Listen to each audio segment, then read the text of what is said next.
नमस्कार शेतकरी मित्रांनो, शेतकरी दादा या यूट्यूब चॅनलवरती तुमचं सहर्ष स्वागत आहे.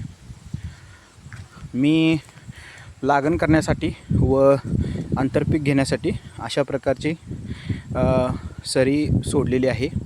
यामध्ये तुम्ही बघू शकता ही 6 फुटाची सरी आहे. थोडे बेड टाईपवर ही सरी आपल्याला दिसू शकते. थोडी खोल कमी असते कारण की बेडला साधारण अशा प्रकारे माती लागावी लागते. यामध्ये बघू शकता की एक 9 इंचापर्यंत याची खोली असेल आणि उर्वरित भाग हा अशा पद्धतीचा आहे. ॲक्च्युली माळ असल्यामुळे पाणी साठून राहायला पाहिजे. खोलगट भाग असल्यामुळे काय होतं की पाणी एका साईडनं पळत जातं. त्यामुळं अशा प्रकारची सरी सोडण्याचा मी जरूर प्रयत्न करत असतो. असं टेक्निकली असं काही नाही की पण माझं आंतरपीक पण होतं आणि माझी लागणीची पण पूर्ण व्यवस्था होते. हा 6 फुटाचा पट्टा आहे.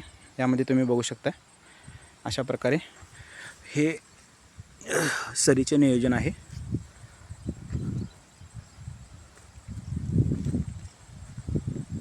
हे पाडत असताना ह्या सऱ्या बलराम म्हणजे 5 फण वगैरे असतात ना, त्यांना पाडलेलं आहे.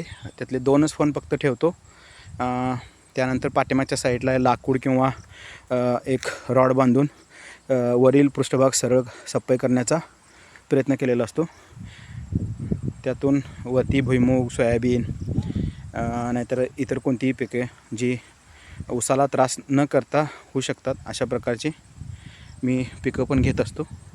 आता पुढील भागामध्ये तुम्हाला मी लागण केल्यानंतरचे व्हिडिओ पाठवणार आहे, दाखवू शकतो आहे त्या टायमिंगला, आणि पुढं काही करणार आहे तेही तुम्हाला दाखवू शकतो. धन्यवाद.